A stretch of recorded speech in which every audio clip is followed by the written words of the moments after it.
SIR নিয়ে যখন গোটা রাজ্যের ফর্ম ফিল আপ চলছে, ঠিক সেই জায়গায় দাঁড়িয়ে আপলোড না হওয়ার দাবিতে জেলাশাসক দপ্তরে স্মারকলিপি প্রদান করতে হাজির হলেন ট্যাংরামারি এপি স্কুল 1 নম্বর বুথে এলো ট্যাংরামারি এপি স্কুলের 1 নম্বর বুথের 318 জন স্থানীয় বাসিন্দারা। ওই বুথের সদস্যদের দাবি 1102 জন ভোটার থাকা সত্ত্বেও সেখান থেকে 318 জন ভোটারের এসআইআর ফর্ম ফিল আপে ফর্ম আপলোড নিচ্ছে না। সেই কারণেই তারা অবশেষে ডিএম অফিসে হাজির হয়েছে। এর আগে তারা বিডিও এসডিওকে জানিয়েও কোনো রকম কোনো সুরাহা হয়নি তাদের এই অভিযোগের। অবশেষে ডিএম অফিসে হাজির তারা। এমনকি তারা এটাও জানাচ্ছে অনেকেই আছে তাদের মধ্যে যাদের এই আতঙ্কে রাতের ঘুম এবং খাওয়া দাওয়া ছেড়ে দিয়েছে। তাদের এই সমস্যার সমাধান যদি না হয় তারা ডিএম অফিসের সামনে অনশনে বসবে এমনও হুঁশিয়ারি দিয়েছেন বাসিন্দারা। কি জানাচ্ছেন তারা এই বিষয়ে শুনবো। আমরা বিডিও অফিস এসডি অফিস আমরা অ্যাপ্লিকেশন করেছিলাম, সেটা বিডিও এসডি অফিস হয়ে ডিএম সাহেবের কাছে কিন্তু চলে আসছে। ওনারা কিন্তু বলছেন, এবং ডিএম সাহেব যে কলকাতা পাঠিয়েছেন তার কপি কিন্তু আমাদের কাছে আছে।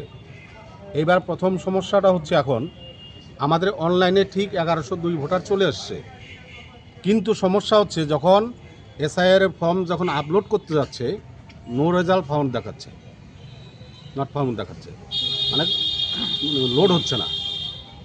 তাহলে লোড যদি না হয়, আর আছেই কয়েকদিন, তাহলে এই লোকগুলোর পরিস্থিতি কী হবে? 318 জনের পরিপ্রেক্ষিতে মনে করেন ওখানে তাদেরও ছেলে মেয়ে আছে, এবার কিছু মেয়ের বিয়ে হয়ে গেছে অন্য এলাকায়, তারা তো এটা মানবে না, তাদেরও ভোটার কার্ডের মানে নাম উঠতে পারতেছে না।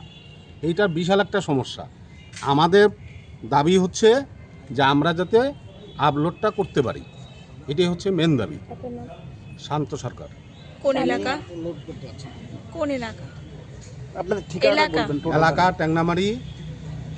পরের বছরই তো নির্বাচন রয়েছে, কতটা আতঙ্কের মধ্যে রয়েছেন এই বিষয়টা আতঙ্ক নিয়ে? মানে 100% আতঙ্ক। আজকে যদি কোনো কেউ যদি মারা যায়, এর জন্য কিন্তু ঊর্ধ্বতন কর্তৃপক্ষ দায়ী থাকবে। আমরা কিন্তু কেউ ঘুমাতে পারছি না, সবারই একটা না একটা মানে সমস্যা হচ্ছে। এর মধ্যে যদি কারো কি মানে কোনো কিছু হয়ে যায়, তাহলে কিন্তু ঊর্ধ্বতন কর্তৃপক্ষ দায়ী থাকবে। এটাই আমাদের দাবি। 318 জন লোকের যার দুইয়ের লিস্টে নাম আছে, তারপরেও যে সমস্যা হচ্ছে, মানে দেখা যাচ্ছে নাম নেই, হচ্ছে না, মানে ব্যাপারটা কি সমস্যা বলুন? মানে এখানে সমস্যা হচ্ছে শুধু মানে আপলোড নিয়ে। যখন আমি আপলোড করতে যাচ্ছি তখন নো রেকর্ড ফান্ড দেখাচ্ছে। এই সমস্যাটা আমাদের মাথাভাঙা মানে ব্লক থেকেই সমস্যাটা তৈরি হয়েছে। এবার এই সমস্যাটা আমি অনেকটা চেষ্টা করছি কিন্তু হচ্ছে না।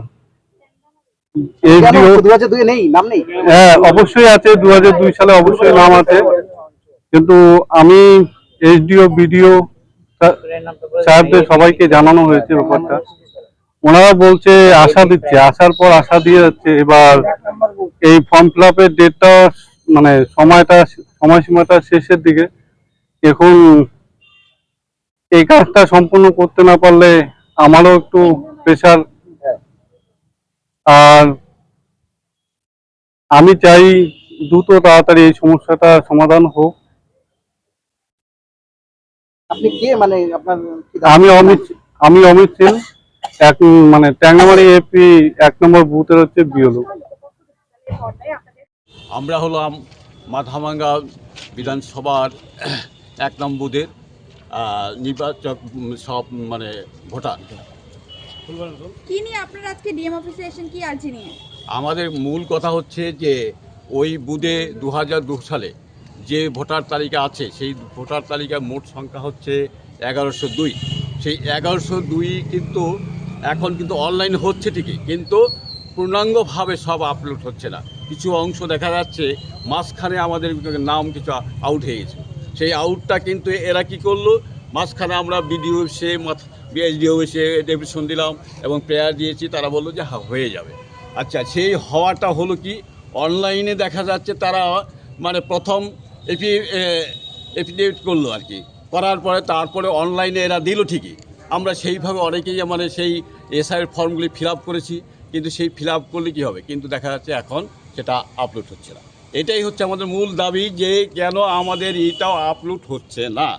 এটাই আমরা চাচ্ছি যে 2000-এর যে তালিকাটা সেখানে তো আমাদের নাম আছে তো, যে নাম নেই তাহলে আমরা এক কথা বলতাম যে সেখানে 2002 সালে নাম আছে, তা সত্ত্বেও সেটা দেখা যাচ্ছে আপলোড করছে না।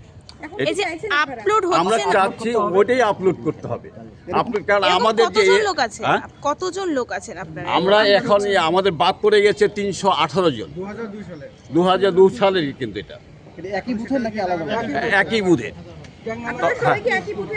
হ্যাঁ, একই বুথের, একই বুথের। আপনারা আছে তো ডিএম সাহেবের সাথে দেখা করতে এসেছেন। হ্যাঁ আরজি জানাবেন আপনাদের? হ্যাঁ আমরা আগে কি কাউকে জানিয়েছিলেন? হ্যাঁ আমরা বিডিওকে জানিয়েছি, এসডিওকে জানিয়েছি এবং প্রেয়ার দিয়েছি সেখানে। কোনো কাজ হয়েছে কি? সেই কাজের মধ্যে ওই যে আমাদের বাদ পড়ে গেছিল ওই কত জানো ওটা 784 থেকে। হ্যাঁ 784 থেকে বাদ পড়ে গেছিল, সেটা কিন্তু দেখা গেল যে ওই মাঝখানে ওই যে বাদ যেটা সেটা কিন্তু এরা এই গোল অনলাইনে দিয়ে দিল। দেওয়ার পরে অনেকে আমরা কিন্তু ফর্ম ফিল আপ করলাম এই ফর্মটা, সেই ফর্ম ফিল আপ করা সত্ত্বেও দেখা যাচ্ছে যে এখন কিন্তু সেটা আপলোড হচ্ছে না। এই নিয়ে কি আপনারা আতঙ্কে রয়েছেন? সামনে হ্যাঁ অবশ্যই আমাদের আতঙ্ক, অবশ্যই আতঙ্ক আমাদের, কারণ আমাদের যদি কেন আমরা জেনুইন লোক হয়ে কেন বাদ করবো, এটা আমাদের বড় প্রশ্ন। কিন্তু তারপরে হচ্ছে কথা যে আমরা কেন হতে পারবো না, এটা বারবার কেন আমাদের হয়রানি হতে হচ্ছে। একবার নয়, আমরা দুবার বিডিও অফিসে একবারে এসেছি, আর একবারে এসডি অফিসে এসেছি, তার সত্ত্বেও কিন্তু দেখা যাচ্ছে এখন আবার আমাদের ডিএম অফিসে আসতে হলো। এই যে আমরা সাধারণ লোক কেন এইভাবে হয়রানি করা হচ্ছে। এমনকি দিল্লির সঙ্গে যোগাযোগ করা হয়েছে ইসিআই। ভিডিও অফিস তাহলে- এসডি অফিস থেকে কি জানালো? হ্যাঁ ভিডিও অফিস থেকে আর এসডি অফিস থেকে না, কি এরা বললো যে না হয়ে যাবে, আপনারা ফর্ম ফিল আপ করে দেন, ফর্ম ফিল আপ করলে হয়ে যাবে। তারপরে দেখা গেলো যে ওই যে অনলাইনে এরা দিয়ে দিল, দেওয়ার পরেও কিন্তু দেখা যাচ্ছে যে আমরা এখন মানে সেই আপলোড হচ্ছে না সেইগুলি। এটাই আমাদের মূল কথা কিন্তু। এর জন্য এখানে এসেছেন? হ্যাঁ এই জন্যই আমাদের এইটা এখানে আসা। আপনার এবং নাম? আমাদের শেষ কথা হচ্ছে যে আমরা এখানে যদি আমাদের কোনো না হয় আমরা এই অনশনে বসবো, আর মানে যে পর্যন্ত শেষ না হবে এই পর্যন্ত আমরা এখানে বসে থাকবো। আপনার নাম, আপনার বাড়ি কোথায়? একটু বুথ নাম্বারটা বলবেন একটু। আমাদের বুথ নম্বর হচ্ছে 1 নম্বর বুথ, ট্যাংরামারি এপি স্কুল, ওটা ফুলবাড়ি অঞ্চল। আপনার এবং নামটা? আমার নাম হলো বিজয় চন্দ্র সরকার।